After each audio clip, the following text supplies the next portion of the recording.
we would kind of need to have a weather heads up, some storm that didn't come out of the blue.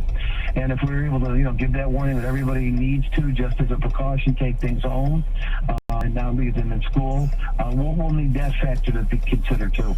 All right, so everybody needs to remember to bring that technology home with them.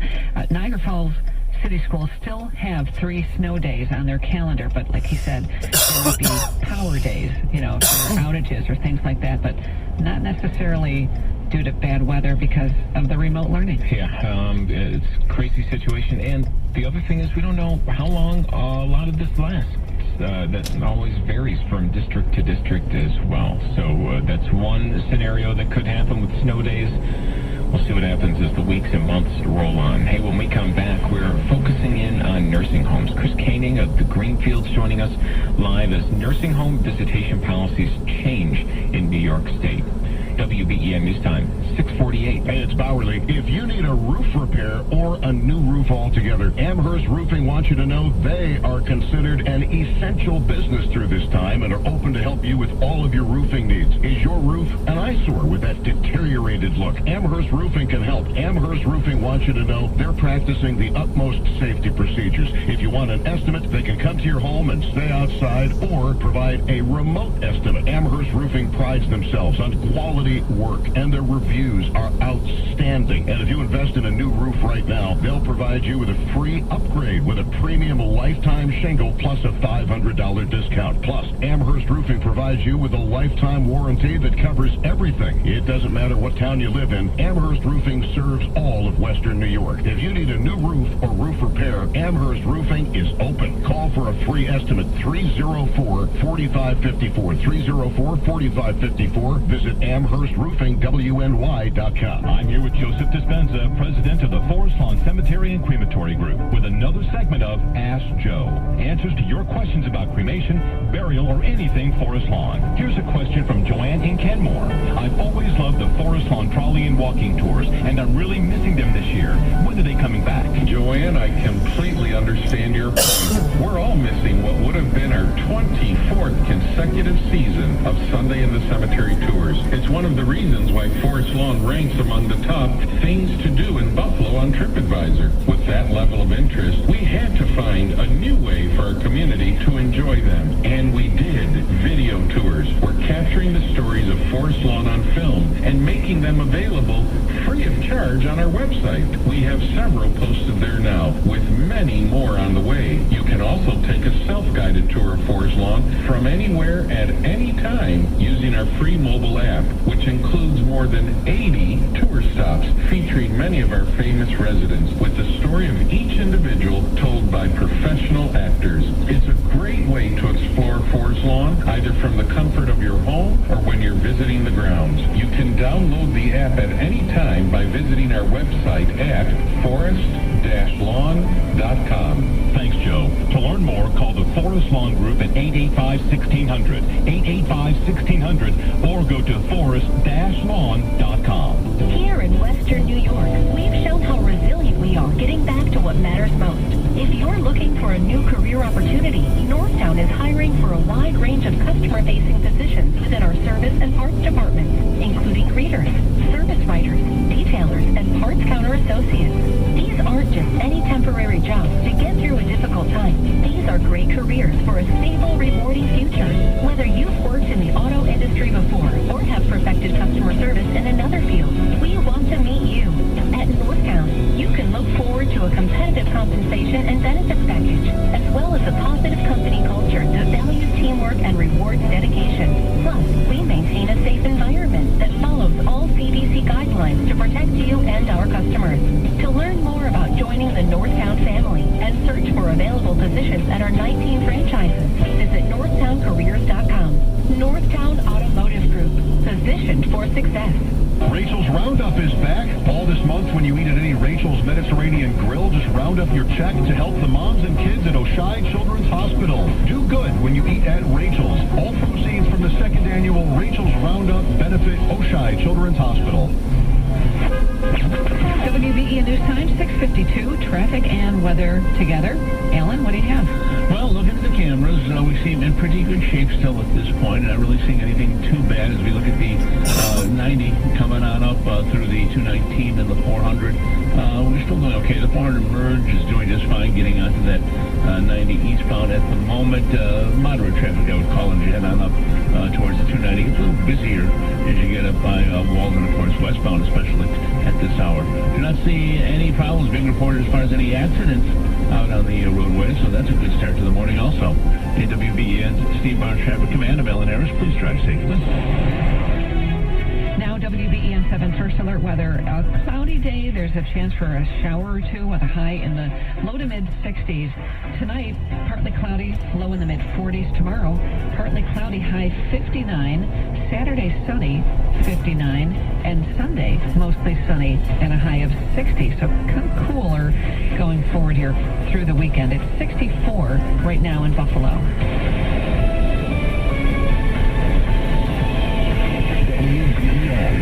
The three things you need to know now. New evidence emerging showing changes in paperwork filed by Rochester police in the death of Daniel Thru. There's new regulations for visiting nursing homes in New York State that begin today. We're talking about that in a live interview next.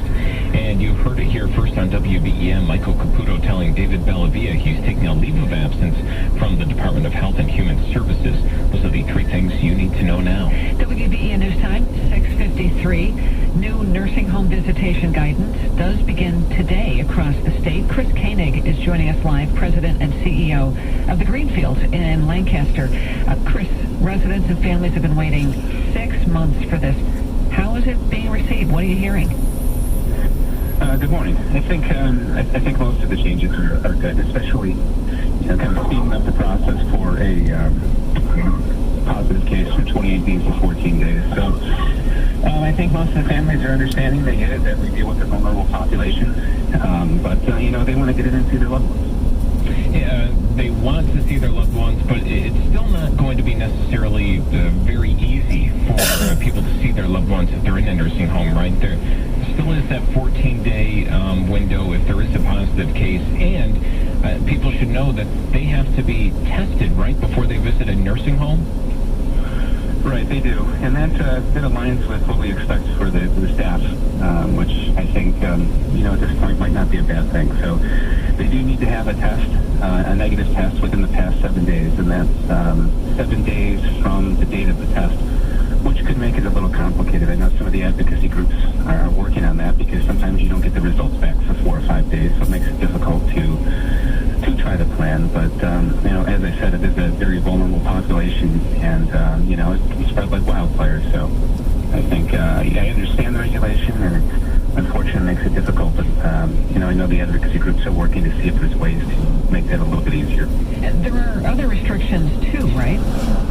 Besides having a negative test? Like 2 people at a time, maybe once a week visits?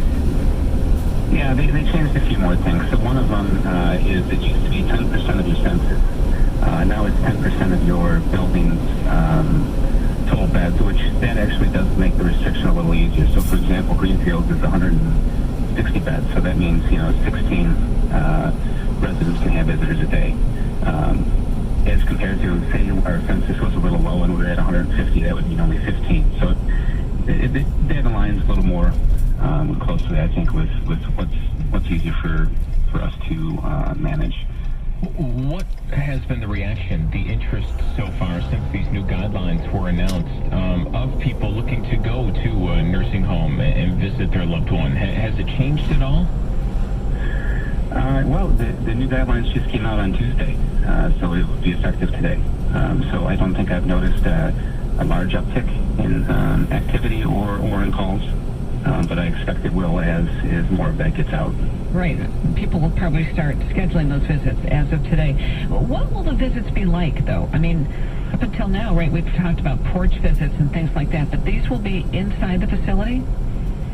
Well, actually, that's what we're still working on, and again, that's what we're working with our advocacy groups, Leading Age and NISHRA in New York State. Because obviously outside is one of the safest, even with that negative test. But as the weather's changing, we're going to have to figure out, what we want to do next. So we're looking to the state to help us, figure this out because, I've been in a lot of facilities across Western New York, and there's no easy way to do these visits without going through patient care areas. So that's going to be very complicated, and it's going to be difficult for facilities to figure out. Yeah, what is your advice to people who are worried about their loved ones in a nursing home, with them not being able to really see anyone for a long period of time, and even when they do, it's so distant. What is your advice to people who have loved ones in nursing homes, and what are some of the things they can best do to help in their care? I think one of the biggest things to do is be patient and understanding with the facility and with the staff. We're following this guidance from the state. This isn't anything that we can choose to change, or we can decide not to follow the rules. We don't have a choice. There's, very strict regulations and penalties that do go with it. But, one of the other things that did come out of this is, an increase in televisits and, investments in technology. That's still there.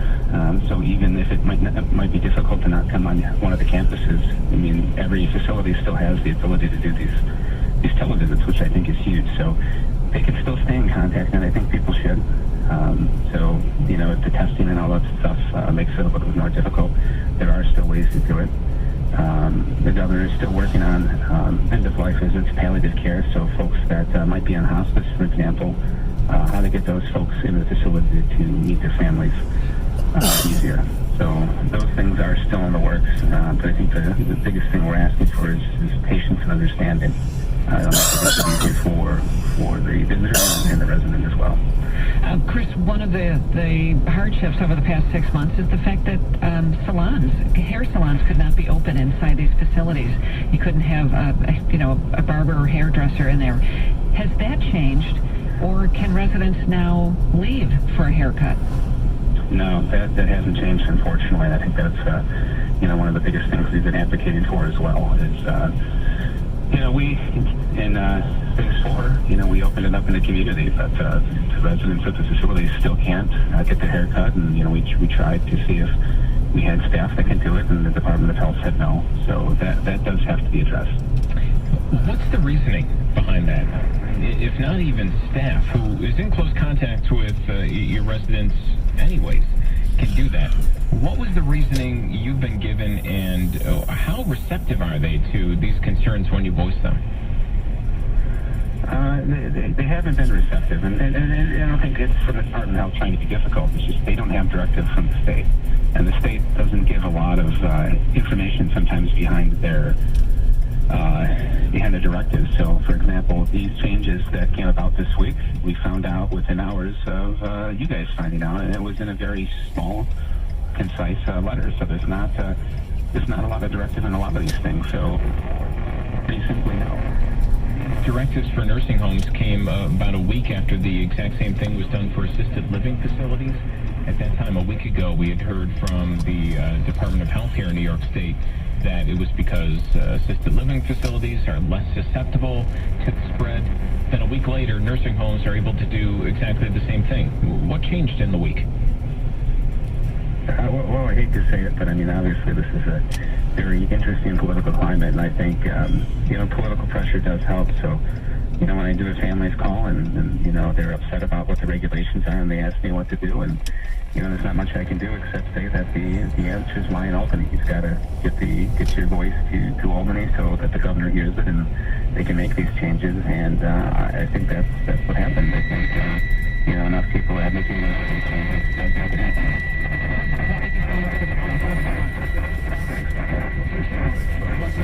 That's Chris Koenig, President and CEO of the Greenfields in Lancaster. It's 7:01 on WBEN Buffalo, WKSE HD3 Niagara Falls, a radio.com station.